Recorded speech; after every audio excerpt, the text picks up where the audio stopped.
for the past 4 years as the principal at Comstock Park High School.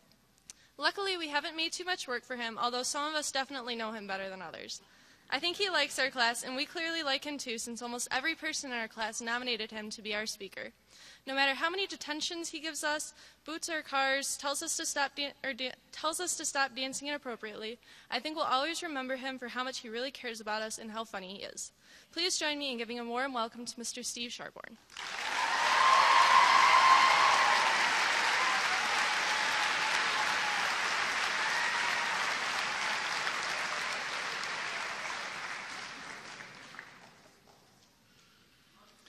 Thank you, Kelsey. That's just what I paid you to say.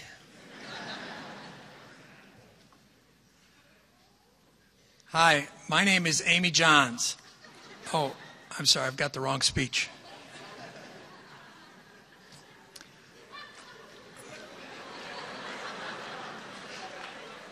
Mrs. Dahl, I ask you to laugh, but not only when it's appropriate. Here we go.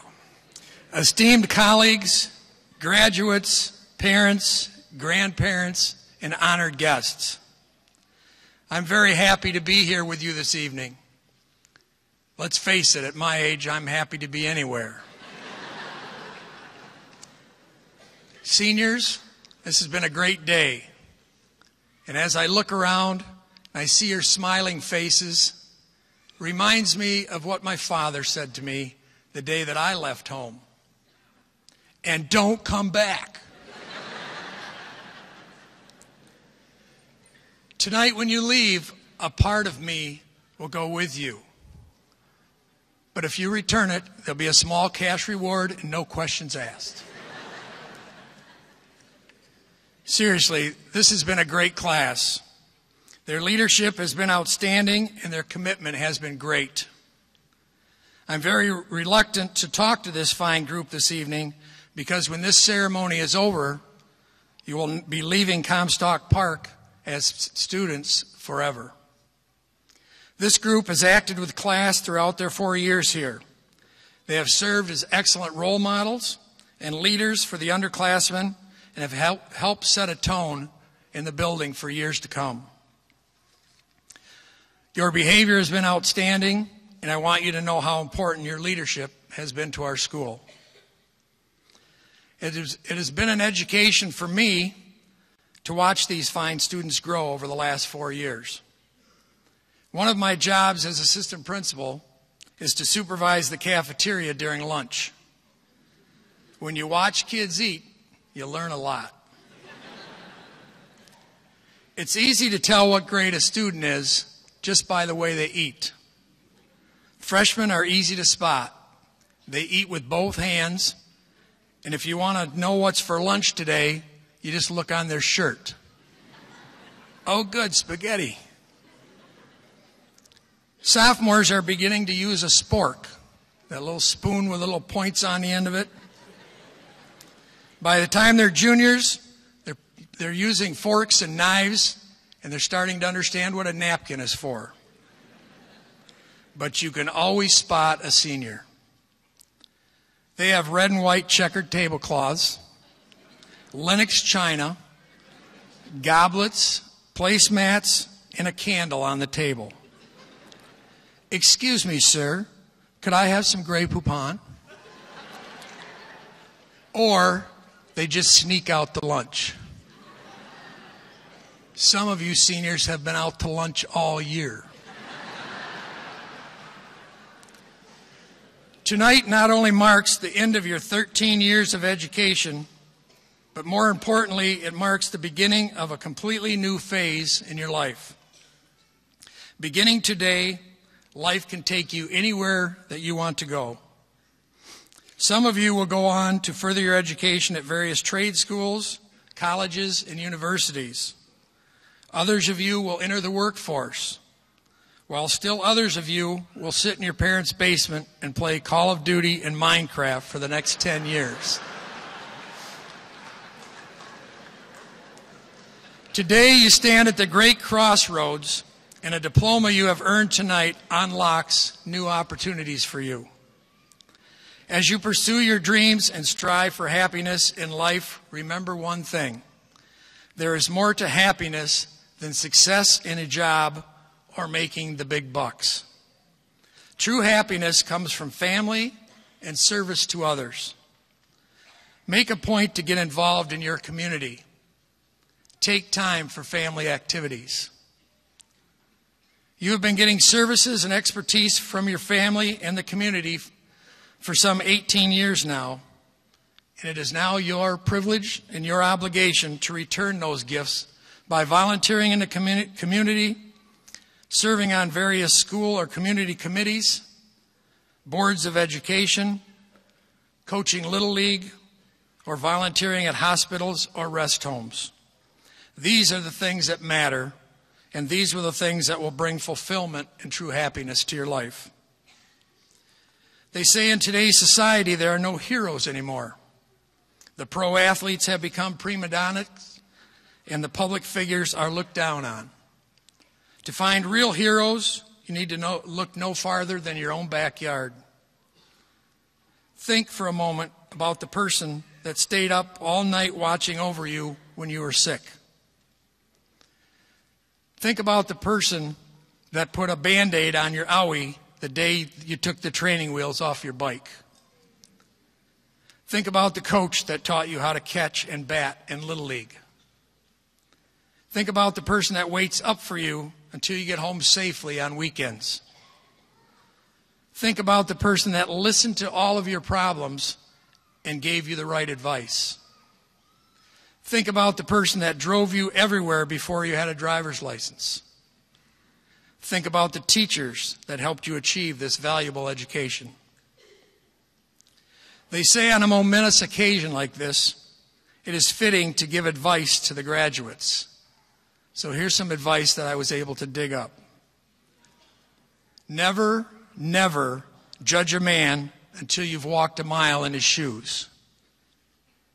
By then, you're a mile away and he doesn't have any shoes.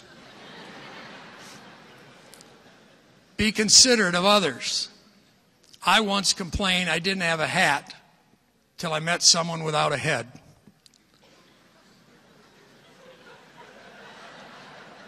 Who writes this stuff? We'll try another one. You never know what you got till it's gone. Except hemorrhoids. Then you kind of know right from the get-go.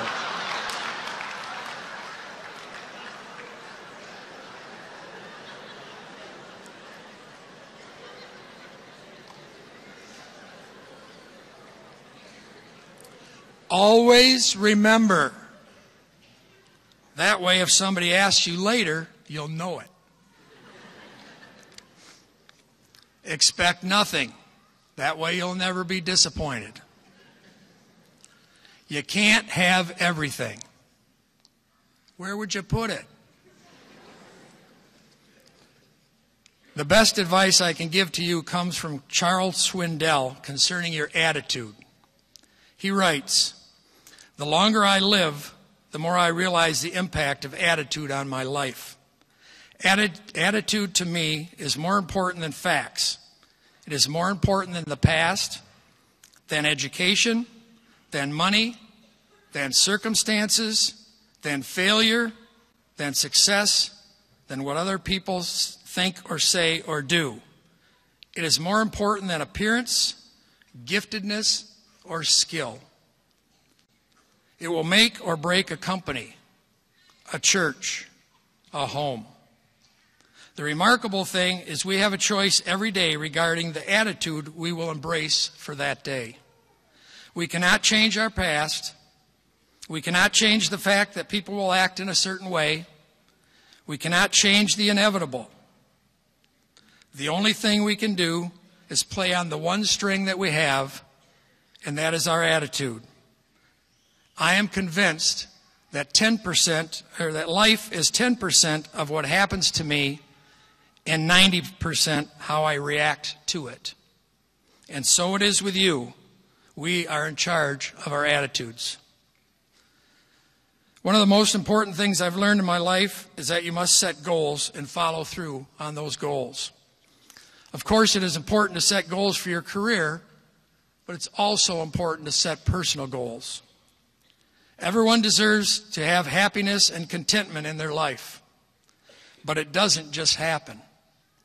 When you set goals for how you want to live your life and follow through, those goals can be achieved and you can achieve your desired results. Without goals, life is best described by the quote from Mr. Holland's opus, "Life is what happens to you while you are planning other things." I also wanted to share a few things that I've learned in my life that may help you on your journey. I have learned the best classroom in the world is at the feet of an elderly person. You guys are lucky tonight. I have learned that being kind is better than being right. I have learned that no matter how serious your life requires you to be, everyone needs a friend to act goofy with. I have learned that life is like a roll of toilet paper. The closer it gets to the end, the faster it goes. I have learned that money does not buy class. I have learned that the little things make the big difference. I have learned that to ignore the facts does not change the facts. I have learned that love, not time, heals all wounds. I have learned that everyone deserves to be greeted with a smile. I have learned that no one is perfect until you fall in love with them. I have learned that opportunities are never lost. Someone else will take the ones you missed. Very shortly, you will leave this ceremony, and high school will be but a fond memory. Before you leave here tonight, take a moment to think of how you made it from milk and cookies with a nap to surviving term papers and senior projects. We all know you could not have made it alone. When you leave here tonight and go out in this world and become a big success in life, do not forget the people that are directly responsible for you being here today, your parents. Take a moment and give them a big hug and say thanks. I would like to thank the students for allowing me to be a small part of your life here at Comstock Park High School these last 4 years. I would like to thank you parents for entrusting the safety and the security of your most valuable possession, your son or daughter, to me these last few years. It has been an honor and a pleasure to serve you. Class of 2014, thanks for the memories, and congratulations to you on this fine accomplishment. We at Comstock Park High School are very proud of you, and I will miss all of you. By the way, when you have your 25th reunion, let's make that your 10th. When you have your 10th reunion, please invite me. You'll find me in a wheelchair at the old folks' home, in the cafeteria, watching people eat. Thank you and good luck.